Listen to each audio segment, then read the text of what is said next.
Hello students, good morning and welcome to chemistry concept। P block chapter के थोड़े बहुत topic जो कि अभी मुझे सिखाने हैं वो मैं स्टार्ट करने के लिए जा रही हूँ। और आज आपको सीखना है कौन सा गैस, डाई नाइट्रोजन गैस। कौन सा गैस, डाई नाइट्रोजन गैस यानी N2 गैस।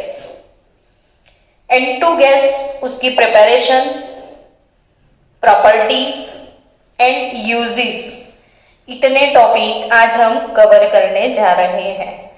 सबसे पहले बात करें तो आपको सीखना है प्रिपरेशन। क्यों मैंने डाइनाइट्रोजन सबसे पहले सिलेक्ट किया?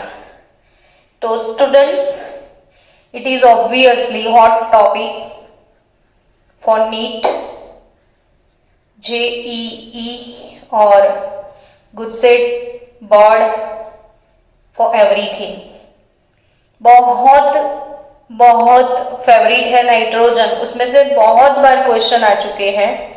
सो एक एक क्वेश्चन को कवर करते हुए धीरे धीरे हम ये प्रिपरेशन सीख ले आज, ताकि आपका अच्छे से लर्न हो जाए। चलो सबसे पहले बात करेंगे कॉमर्शियली कैसे नाइट्रोजन गैस बनता है। तो कॉमर्शियल प्रिपरेशन की बात करेंगे। नाइट्रोजन की प्रिपरेशन, सारी प्रिपरेशन पूछते हैं एग्जाम में, और ये टॉपिक ऐसे है कि बच्चे कितनी भी बार मेमोराइज करें भूल जाएंगे। इसीलिए इसे वीडियो में कन्वर्ट किया, ताकि जब भी आप भूल जाओ एक बार कम से कम आप वीडियो देख लो, तो बैठे बैठे ही आपका रिवीजन हो जाएगा। बच्चों, अगर मेरी खुद की नाइट्रोजन बनाने की इंडस्ट्री है, या मैं कोई इंडस्ट्रियलिस्ट हूं और मुझे कोई चीज प्रिपेयर करनी है, तो ऑब्वियसली मुझे सोचना पड़ेगा कि रॉ मटेरियल क्या होगा। और रॉ मटेरियल भी हम वही सोचते हैं कि हमें कम से कम कॉस्ट में मिल जाए, थोड़ा सस्ता मिल जाए। और सस्ता मिल जाए रॉ मटेरियल, फिर हम उसे उसका प्रोडक्शन हो जाए और मैक्सिमम कॉस्ट में इसका सेलिंग हो जाए, तो हमें बेनिफिट भी बहुत मिलता है। तो हमेशा कॉमर्शियली कोई भी चीज की प्रिपरेशन होती है तो इंडस्ट्रियलिस्ट वही सोचते हैं कि भाई कौन सा ऐसा रॉ मटेरियल है जो सबसे चीप मटेरियल होगा। सो बच्चों, अभी नाइट्रोजन गैस का प्रिपरेशन है, तो नाइट्रोजन गैस का सोर्स हमें ढूंढना पड़ेगा। और आप सबको पता है कि नाइट्रोजन का सोर्स कौन, तो हमारे सराउंडिंग्स में जो एयर है। और आप सबको ये चीज पता है कि एयर, इसमें 21% ऑक्सीजन के साथ 78% नाइट्रोजन होता है। एयर में 21% ऑक्सीजन के साथ क्या होता है, 78% नाइट्रोजन गैस है। So student, commercially die nitrogen और एयर, आपको पता है ना कि एयर तो आजू बाजू में बहुत फ्री मिलती है, कोई कॉस्टिंग ही नहीं होगा, एयर तो मुफ्त में मिल जाएगा आपको। तो इसीलिए वही फंडा यूज किया कि जो एयर है वो एयर का सबसे पहले लिक्विफिकेशन होता है। एयर का क्या करना है आपको, लिक्विफेक्शन। और एयर का जब लिक्विफेक्शन होता है तो इसमें लिक्विड ऑक्सीजन और लिक्विड नाइट्रोजन दोनों ही आपको साथ में मिल जाएंगे। यानी एयर का लिक्विफिकेशन होगा तो there is a liquid nitrogen and liquid oxygen. अब बच्चों, नाइट्रोजन ऑक्सीजन को सेपरेट करना पड़ेगा, तो वो कैसे सेपरेट करोगे? तो इसके लिए हम फंडा यूज करेंगे फ्रैक्शनल डिस्टिलेशन। कौन सा फंडा यूज करना पड़ेगा? Fractional distillation. फ्रैक्शनल यानी पार्ट वाइज। अपने 10th में वो टावर सीखा था, पेट्रोलियम का फ्रैक्शनल डिस्टिलेशन। और ये टावर में यहाँ से वेपर भेजा गया था पेट्रोलियम का, फिर डिफरेंट डिफरेंट टेम्परेचर की रेंज में different different substance cool down होके टेम्परेचर रेंज अलग अलग जोन में अलग अलग टेम्परेचर रखना पड़ता है। तो जिसका जो टेम्परेचर है कूलिंग टेम्परेचर वो जोन में वो कूल डाउन हो जाएगा, इसे बोलते हैं फ्रैक्शनल डिस्टिलेशन। तो ऐसे ही एयर का पहले लिक्वेशन करना होता है। लिक्विड एयर में आपको लिक्विड नाइट्रोजन लिक्विड ऑक्सीजन मिलेगा। अब इन दोनों को सेपरेट करने के लिए फ्रैक्शनल डिस्टिलेशन करना है। तो ड्यूरिंग डिस्टिलेशन सबसे पहले आपको नाइट्रोजन गैस मिलेगा। So first obtain during distillation nitrogen gas. अब स्टूडेंट आपको नाइट्रोजन गैस का बॉइलिंग पॉइंट याद रखना पड़ेगा। तो कैसे याद रखोगे, देखो एकदम इजी गोइंग वे में दिखाती हूं। नाइट्रोजन का एटॉमिक नंबर सबको पता है 7। तो डाई नाइट्रोजन है तो 7 7 कितने टाइम, तो 2 टाइम। याद रहा मैंने क्या बोला? नाइट्रोजन का एटॉमिक नंबर क्या है? 7। अब ये N2 तो 7 7 कितने टाइम? 2 टाइम। तो 77.2 केल्विन ये है boiling point of nitrogen gas. Boiling point of nitrogen gas 77.2 Kelvin and it is first obtained during distillation, while the boiling point of oxygen is 90 Kelvin। चलो अब ओवरऑल मैं 5 minute में आपका revision कर लूं। फिर से हम सीख रहे थे preparation of dinitrogen gas. Commercially nitrogen gas कैसे प्रिपेयर करना है, तो एयर का लिक्विफिकेशन करना है। लिक्विड एयर में हमारे पास लिक्विड ऑक्सीजन और नाइट्रोजन है, यानी एयर को कूल डाउन करके पहले लिक्विड बना लो। लिक्विड बनाने के बाद उसका फ्रैक्शनल डिस्टिलेशन कर लो। फ्रैक्शनल डिस्टिलेशन में सबसे पहले आपको नाइट्रोजन मिलेगा, क्योंकि इसका बॉइलिंग पॉइंट है 77.2 केल्विन और ऑक्सीजन का बॉइलिंग पॉइंट है 90 केल्विन। ऑक्सीजन का बॉइलिंग पॉइंट कितना है? 90 केल्विन और नाइट्रोजन का 77.2।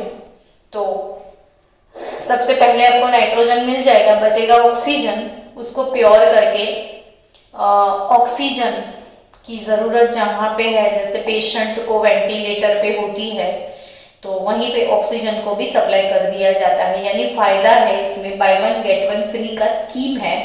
आपको नाइट्रोजन के साथ फ्री में ऑक्सीजन भी मिल जाता है। चलो सेकेंड प्रिपरेशन की मैं बात करूं तो लेबोरेटरी प्रिपरेशन। तो लैब के अंदर मुझे नाइट्रोजन गैस बनाना है। तो लैब में कैसे बनाओगे, तो आप हमेशा ये प्रिपरेशन रट्टा मत मारो। इमेजिन करो कि मैं लैब में जा रही हूं और मुझे लैब में से कौन सा सब्सटेंस चाहिए, नाइट्रोजन गैस चाहिए, तो जिसमें N दिखे वैसा ही कोई सॉल्ट चाहिए ना, जिसमें नाइट्रोजन हो, ऐसा ही कोई सॉल्ट लेना पड़ेगा आपको। तो नाइट्रोजन वाला फेमस सॉल्ट है ammonium chloride. Ammonium chloride aqueous लेना है आपको डिसॉल्व करके, और इसमें आप डाल दो एक्वियस नैनो 2। तो नैनो 2, नैनो में सपना, सपनों में नाइट्रोजन, यहाँ नैनो 2 में NH4Cl। ऐसा बोलते रहना तो आपको आ जाएगा। नैनो 2 में NH4Cl, तो नैनो 2 NH4Cl, नैनो 2 NH4Cl, ऐसे बोलना ताकि प्रिपेयर हो जाए। पहला लिक्विफिकेशन एंड डिस्टिलेशन। नाइट्रोजन का बॉइलिंग पॉइंट कैसे याद रखना है, तो नाइट्रोजन का atomic number 7 7 7 2 time 90 kelvin oxygen का है। लैब की बात करूं तो नैनो 2 में NH4Cl डाल दो। अब खुद सोचो, जो चाहिए वो तो लिख दो। नाइट्रोजन गैस तो चाहिए ना आपको, तो वो लिख दो। एक नाइट्रोजन इधर दिखता है, दूसरा इधर दिखता है, N2 तो हो गए। अब क्या बचेगा, आपको क्या लगता है? तो बचेगा Na और Cl। वो भी छोटे बच्चे को भी पता चल जाए कि Na के साथ तो Cl जाएगा ही जाएगा, NaCl। अब बचा क्या, हाइड्रोजन और ऑक्सीजन, सिर्फ हाइड्रोजन और ऑक्सीजन बचा, तो ऑब्वियसली वाटर, है ना। सोते सोते ये प्रिपरेशन हो जाए, कोई पागल है जो रट्टा मारे। NaNO2 में NH4Cl, आपने उठाया नाइट्रोजन, इथे से लिया नाइट्रोजन, NN2 हो गया। अब बचा Cl, Na के साथ जाए, NaCl हो गया, तो H4 और O2, ऑब्वियसली 2H2O, है ना। तो इसमें अब नीट जी वाली बात कौन सी आई madam?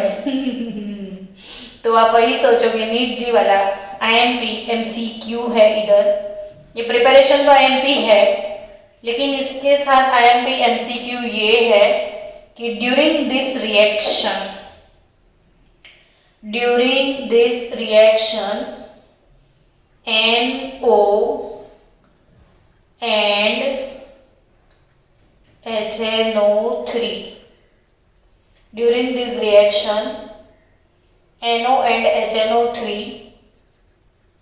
are formed. During this reaction NO and HNO3 are formed in smaller proportion. अब मैडम इसमें भी कैसे MCQ आएगा? तो ये सबको याद रखना है कि ये रिएक्शन में एक्स्ट्रा कोई चीज मिलता है, नो HNO3। आपको क्या याद रखना है? No HNO3। और याद भी रखो कि नो HNO3 मुझे नहीं चाहिए, I don't want HNO3, no HNO3। और ये नो HNO3 मुझे नहीं चाहिए, तो उसको मैं रिमूव कैसे करूं? तो MCQ है आपका, आप वहां पे यूज करोगे पोटेशियम डाइक्रोमेट। इसीलिए पहले सीख लिया पोटेशियम डाइक्रोमेट, देखा इसका यूज आ गया इधर कि potassium dichromate K2Cl2O7, potassium dichromate and aqueous sulphuric acid, इन दोनों के मिक्सचर को यूज किया जा रहा है। बच्चों फिर से ध्यान से सुनो, laboratory preparation of nitrogen gas, NaNO2 में NH4Cl, मैंने खुद सिखाया, NN उठा लो N2, NaCl उठा लो NaCl, बचे पानी के 2 बॉटल और कुछ नहीं। But during this reaction extra substance no HNO3 are formed और मुझे वो नहीं चाहिए, तो उसे रिमूव करने के लिए मिक्सचर, कौन से मिक्सचर से इसे पास किया जाता है? तो potassium dichromate plus H2SO4। MCQ is here, please note that. Okay, चले थोड़ा आगे। नाउ नेक्स्ट सेकेंड प्रिपरेशन में नीट वालों का फेवरेट प्रिपरेशन है। नीट और JEE NTA ही कंडक्ट करता है, दोनों में ये क्वेश्चंस आते हैं। सेकेंड प्रिपरेशन है, नाइट्रोजन गैस आपको बनाना है, तो नाइट्रोजन के यहाँ पे जितने भी सॉल्ट यूज किए, मैक्सिमम अमोनियम सॉल्ट यूज किए हैं। तो NH4 ट्वाइस Cr2O7, मेरे सारे बच्चों को पता है कि ये तो डाइक्रोमेट है, ये अमोनियम है, तो इसका नाम हो गया अमोनियम डाइक्रोमेट। अमोनियम डाइक्रोमेट को गर्म कर दिया, जस्ट डीकंपोज करना है और कुछ नहीं करना है। अब खुद अपने आप इसको तोड़ो, रटो मत, इसको खुद से तोड़ो कि क्या निकल सकता है। तो जो नाइट्रोजन गैस तो चाहिए ना आपको सबसे पहले, तो ये N और ये 2 मुझे दिखता है, तो 1 मोल N2 वो गैस होता है। हमेशा एग्जाम में ये लिखना मत भूलो, ये ब्रैकेट में सॉलिड, ये वाला गैस। जो मैथ्स वाले बच्चे हैं वो ज्यादा फोकस करना, क्योंकि आपको तो बोर्ड से ही जीतना है। तो NH4 ट्वाइस Cl2O7 सॉलिड गरम करो। नाइट्रोजन गैस छोटा बच्चा भी बोल देगी N2 टाइम, N2 गैस मिला। अब क्रोमियम है, ऑक्सीजन है, तो ऑब्वियसली क्रोमियम का ऑक्साइड निकलेगा, थोड़ी मैग्नीशियम ऑक्साइड निकलेगा अंदर से। तो क्रोमियम का ऑक्साइड तो फेमस है Cr2O3, वो भी सॉलिड ही होता है, मेटल ऑक्साइड है। तो बचा और कुछ नहीं, हाइड्रोजन और ऑक्सीजन। 4 बॉटल पानी के इसमें निकलेंगे, है ना, सिंपल सा रिएक्शन। एमोनियम डाइक्रोमेट, फिर बच्चा ऐसे रटता रहेगा N2 और Cr2O3 और N2 और Cr2O3। अरे भाई समझ के करो ना, एमोनियम डाइक्रोमेट तो N2 गैस चला गया, क्रोमियम का ऑक्साइड ही बनेगा ना क्रोमेट से, तो क्रोमेट से मिलेगा क्रोमियम ऑक्साइड Cr2O3, तो बचा हाइड्रोजन ऑक्सीजन, पानी के बाटले। डन।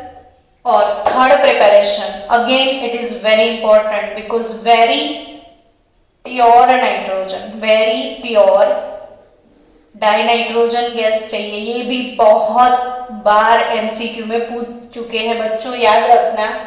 आपको वेरी प्योर नाइट्रोजन चाहिए तो कौन सा मेथड यूज करना है, वो क्वेश्चन आता है। ये भी बहुत बार पूछ लिया है।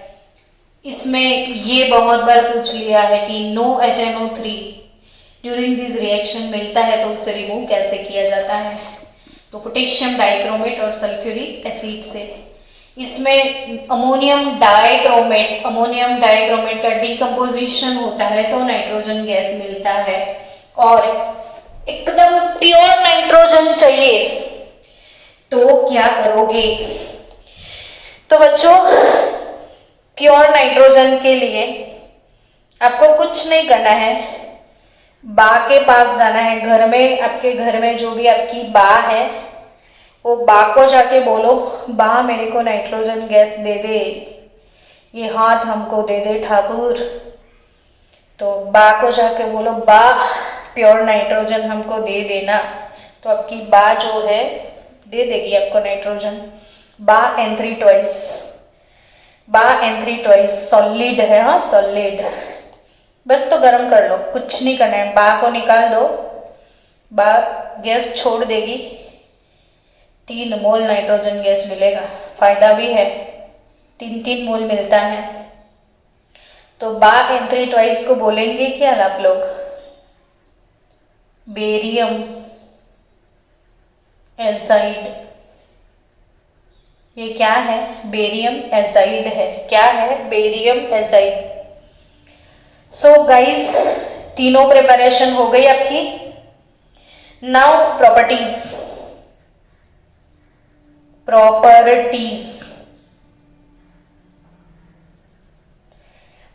Of dinitrogen gas. और सबसे पहले इसमें आती है फिजिकल प्रॉपर्टीज।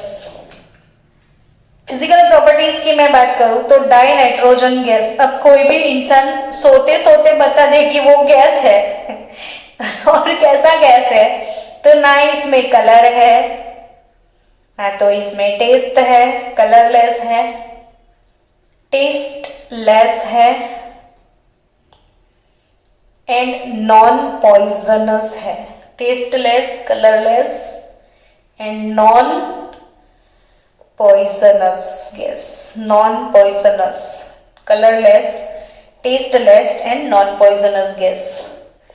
स्टूडेंट, पहला है कलरलेस, टेस्टलेस, नॉन पॉइजनस। दूसरा, नाइट्रोजन को 2 स्टेबल आइसोटॉप्स है।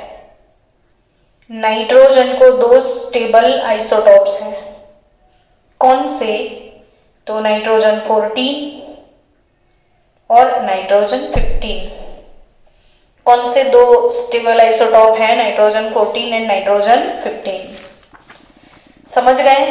फिर नाइट्रोजन वाटर सॉल्युबल है कि इनसॉल्युबल। फिजिकल प्रॉपर्टी में क्या आता है, वो कैसा दिखता है, उसका टेस्ट कैसा है, उसका कलर कैसा है, वो वाटर सॉल्युबल है कि नहीं, तो वही तो बोलना है। तो ऐसे सोते सोते भी बोल दो कि नाइट्रोजन तो गैस है, न कलर है न टेस्ट है। फिर आप बोल दो कि पानी। तो अगर कई बच्चों को मैं बहुत बार पूछती हूँ कि नाइट्रोजन सॉल्युबल है कि इनसॉल्युबल, तो बच्चे एकदम डीपली सोचने लग जाते कि हाँ सॉल्युबल है इनसॉल्युबल, नहीं पता। बट एक कॉमन लॉजिक वाली बात, बेटा नाइट्रोजन में एयर में 78% नाइट्रोजन है। एयर में कितना परसेंटेज नाइट्रोजन है, 78। ओके, अगर एटमॉस्फेयर में 78% नाइट्रोजन है और बारिश होती है कि नहीं, सोचो कि वो सॉल्युबल होता तो एटमॉस्फेयर से 78% नाइट्रोजन डिसॉल्व हो जाता, तो बचता क्या एटमॉस्फेयर में? ओनली 21% ऑक्सीजन बचता। और सिर्फ ऑक्सीजन होता तो वो हेनरी लो याद करो, हेनरी लो। क्यों मैं हेनरी लो आपको याद करवा रही हूं, आप समझोगे कि आप सबको पता है कि हमारे जो लंग्स है, वो लंग्स के अंदर जो ऑक्सीजन की सॉल्युबिलिटी है, mole fraction of oxygen proportional to its partial pressure. तो according to Henry uncle, partial pressure of any gas if increases then solubility increases. यानी बच्चों solubility depends upon the partial pressure. तो हमारे lungs के अंदर oxygen gas अच्छे से dissolve होता है, सॉल्युबिलिटी इसकी प्रॉपर है क्योंकि इसका पार्शियल प्रेशर मैनेज हो चुका है 78% नाइट्रोजन से, 21% इसमें ऑक्सीजन है। तो इसका पार्शियल प्रेशर इतना है कि वो हमारे लंग्स में डिसॉल्व हो सकता है। अगर ये नहीं रहा, ये सबसे बड़ी इंपॉर्टेंस है नाइट्रोजन गैस की कि ये है, तब हम अपना ब्रीदिंग कर सकते हैं, नहीं तो हम ब्रीदिंग ना कर पाते नाइट्रोजन ना होता तो अकॉर्डिंग टू हेनरी लो इसके मोल फ्रैक्शन इसकी वजह से डाउन हो गए। ये 78%, इसके मोल फ्रैक्शन ज्यादा है, इसके मोल फ्रैक्शन कम है। Mole fraction of O2 is less than that of mole fraction of N2। Due to that इसका जो पार्शियल प्रेशर है वो लंग के प्रेशर से मैच कर गया और मैचिंग हुआ, तभी हम लोग सांस ले पा रहे हैं। तो ये है नाइट्रोजन की कमाल। और इतना सारा नाइट्रोजन एटमॉस्फेयर में है और पानी में अगर वो डिसॉल्व हो जाता तो हमारा तो एक ही बारिश में एटमॉस्फेयर गायब हो जाता। तो इधर याद रखो कि इट इज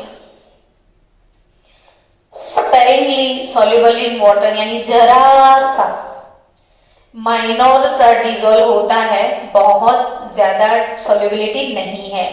तो sparingly soluble in water.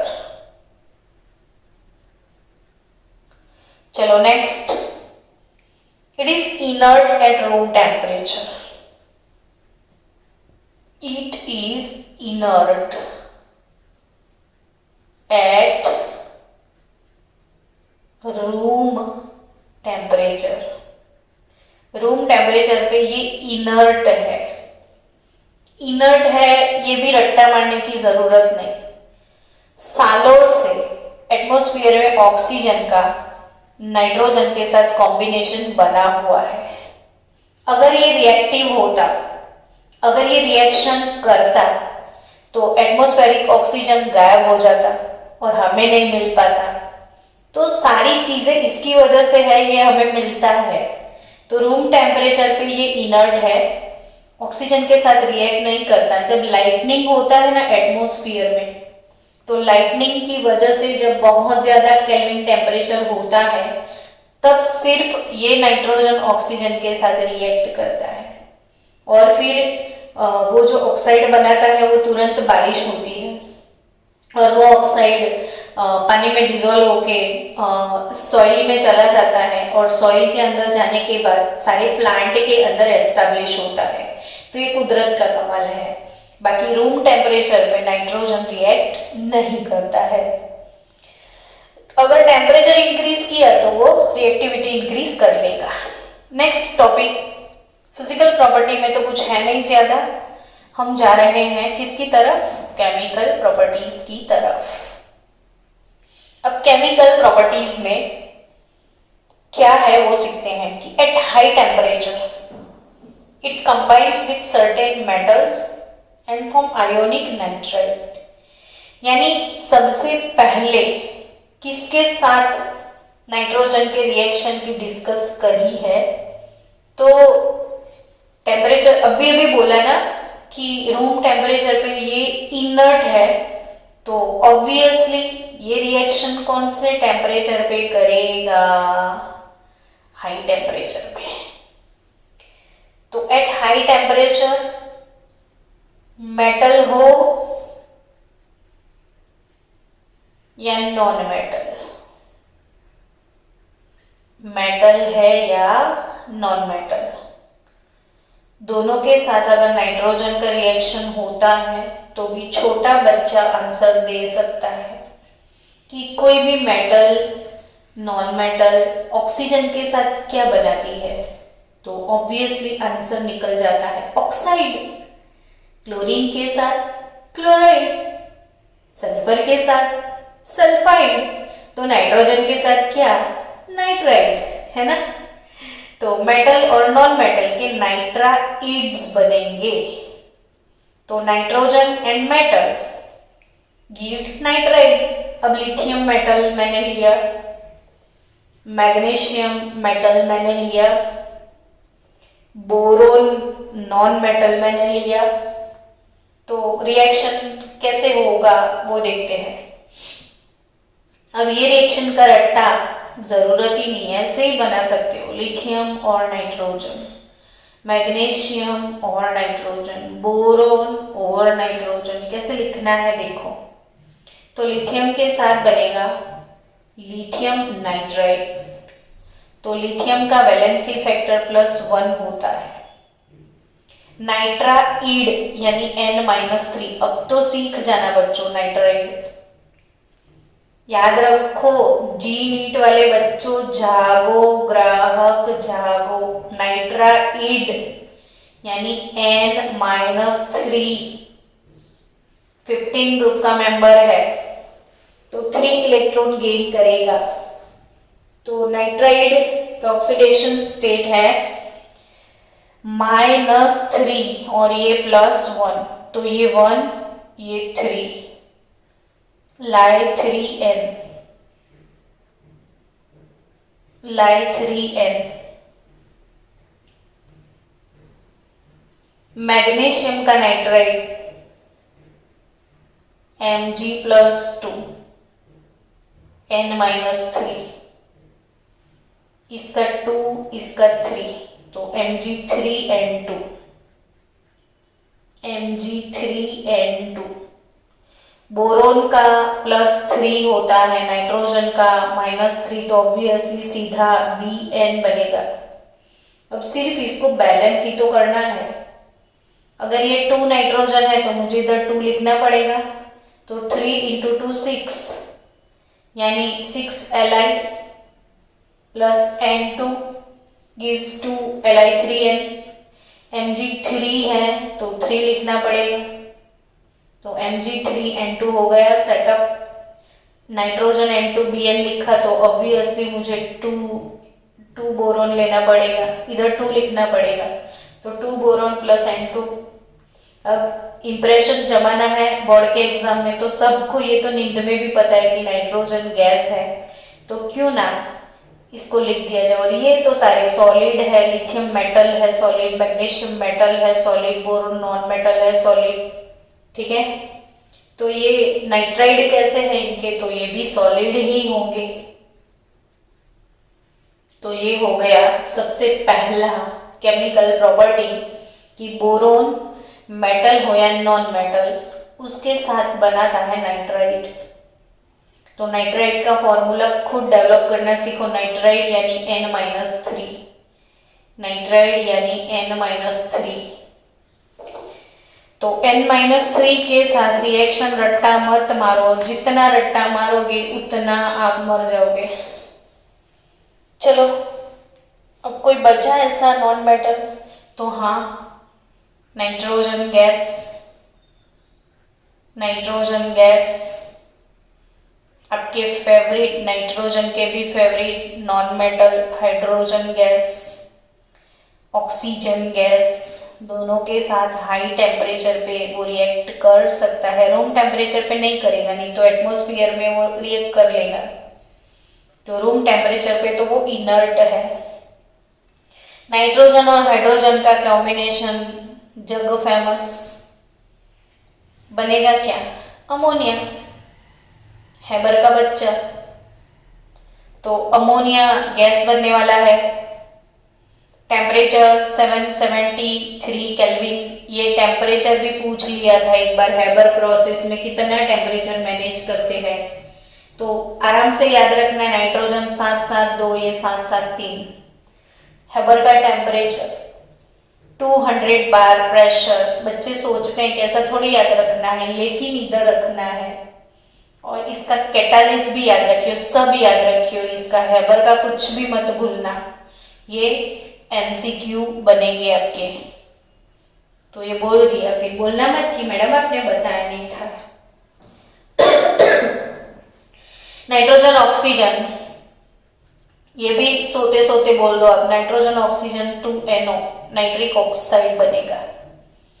Nitric oxide obviously gas, तो ये भी गैस ही है, अमोनिया गैस। ये लिखना मत भूलो कभी, है। चलो uses of nitrogen gas cover कर लेते हैं। तो नाइट्रोजन गैस कहाँ पे यूज होता है? तो इंडस्ट्री में, for in preparation of ammonia. इधर से पता, ये जो लास्ट प्रिपरेशन है ना, तो nitrogen gas is use in the manufacturing of ammonia. Nitrogen का बहुत इंपॉर्टेंट कंपाउंड है अमोनिया, क्योंकि अमोनिया से मिलता है नाइट्रिक एसिड। तो आप नाइट्रिक एसिड कौन से गैस से बनाने वाले हो? Ammonia gas. और एमोनिया गैस को सबसे ज्यादा यूज करती है फर्टिलाइजर इंडस्ट्री। जो आर्टिफिशियल फर्टिलाइजर है वो सारे अमोनिया यूज करते हैं। और नाइट्रोजन के बहुत सारे कंपाउंड अमोनिया से बनते हैं। तो अमोनिया की वजह से नाइट्रोजन का इंपॉर्टेंट बढ़ जाता है। और अमोनिया यूज यानी HNO3 बनाना है, फर्टिलाइजर बनाना है तो अमोनिया चाहिए, अमोनिया बनाना है तो नाइट्रोजन चाहिए। नेक्स्ट, मेटलर्जिकल प्रोसेस में इनर्ट एटमॉस्फेयर की जहां पे जरूरत है, maintain inert atmosphere, to maintain